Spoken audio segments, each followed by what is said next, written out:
So our first presenter we have is Adam, and Prescott is going to introduce Adam in a presentation after we get it on the screen in just a bit.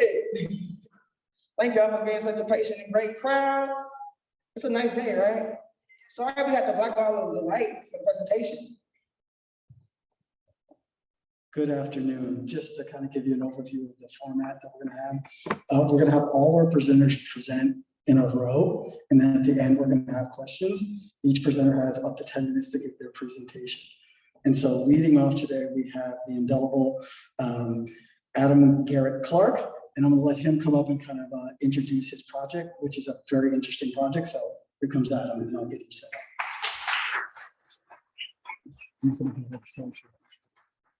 So how do I advance the slides? Just click any button. Nice. Oh, cool. All right. Hey, everybody. I'm going to take this off. So my project is called Vacant Toxin Eaters, and it's really about soil remediation or bioremediation using mycelium, so myco-remediation, but also living in tiny homes on top of the land at the same time. So this is how me and my friends figured out how to do affordable housing for ourselves. We leased a big lot. We rolled our homes on. We figured out how to do off-grid solar energy. We have internet. We have water. We do water, gray water out. We have a porta potty in the front for that need. And everybody pays about $600 a month currently.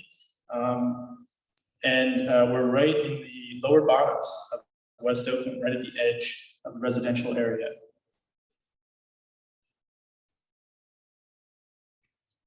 So our lot, we leased, it was a vacant lot, and it was a junkyard for about 30 years.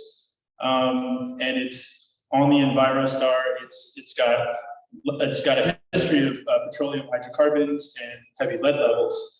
And so the way that here we are situated in the neighborhood, but the way that we decided to protect ourselves was based on our research. The exposure was either ingesting, if we grow soil and food. Oh well, I don't know how to play that. Technical difficulties. So ingesting food or inhaling the dust in the soil were the two ways that we would be exposed. And so to stop that, we capped the whole property with mulch, heavy truckloads of mulch. So that's my friend Evan spreading it. This is another video of some ducks, but we also just kind of did some haphazard biological activity on the soil. We had ducks, we had chickens, we had bees, we had rabbits, we had fruit trees, but we never really did an intentional remediation project. All right, this one. So here's a list of all the toxic sites along the shoreline. And throughout this program, I realized that my predicament was not unique. And this is a part of a big pattern that I learned in the port, in West Oakland, in Jingletown, this common pattern of industrial vacant lots with toxic issues that are just sitting unutilized, unused. And there's obviously a massive housing crisis. And part of the reason is because it's so expensive to clean these things up.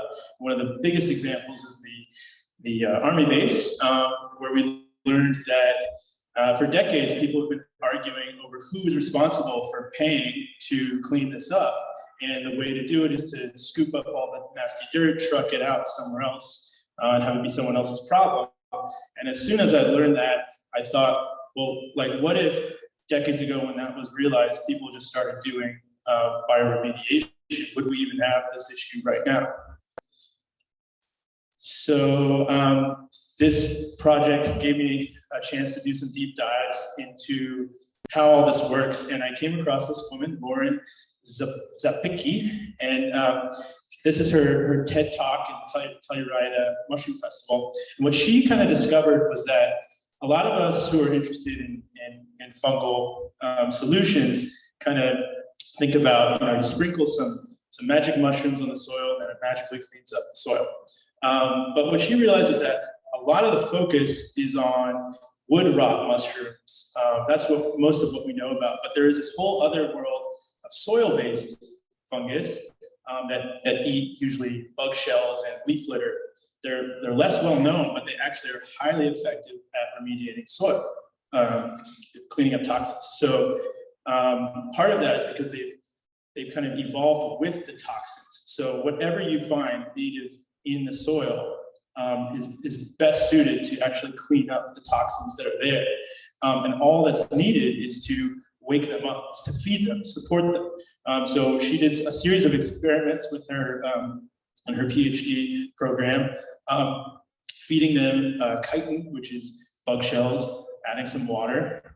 She also fed them nutrient solutions and cellulose, which is like leaf litter. So after a month, the population of these native fungi proliferated, and 80% reduction in the toxins she found.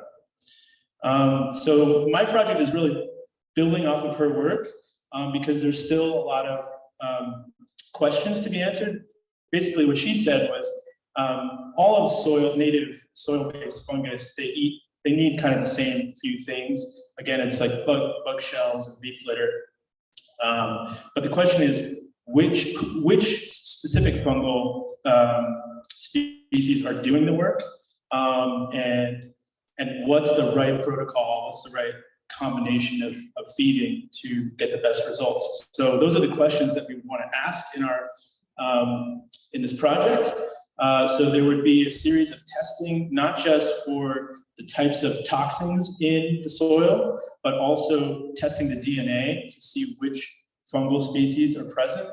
Then we would do a series of treatments. We would have 4 different plots. We'd have a control. We'd have one where we would just feed chitin or bug shells, another with cellulose, and another with a nutrient solution. And then we do another round of tests and see if there was a change in the fungal communities and if there was a decrease in pollutants. I think it would cost, I have a detailed spreadsheet, but it would cost about $25,000 to do this project. A lot of it is going to stipend money to pay the tiny house residents to do this work, some consulting money for Lauren, and then actually the treatment is not so much, and then testing is another big cost.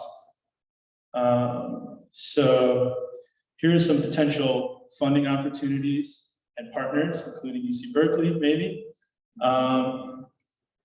And I want to gloss over that though, and I want to go to what this could mean, how this could scale.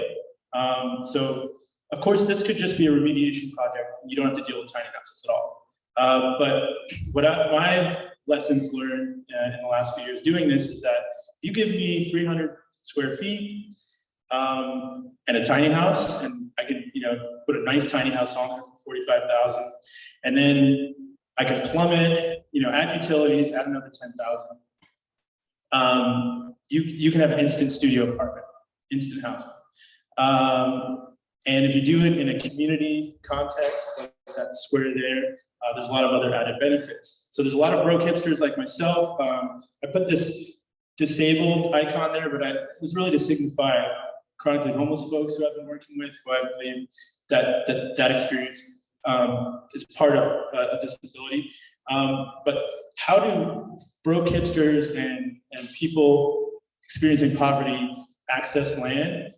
There's not a lot of money we can offer, but we can offer money in addition to cleaning toxic land for these landowners and for the community. So in Oakland, there's actually a big breakthrough in the legality of tiny homes on wheels. And this is happening across the country. So that hurdle is down, but there is still the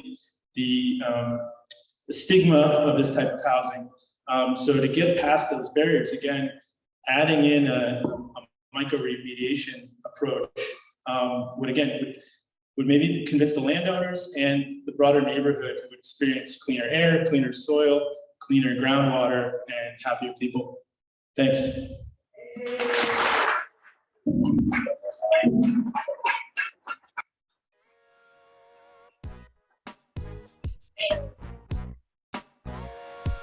Shout out to Adam for being the first presentation. Very exciting, innovative,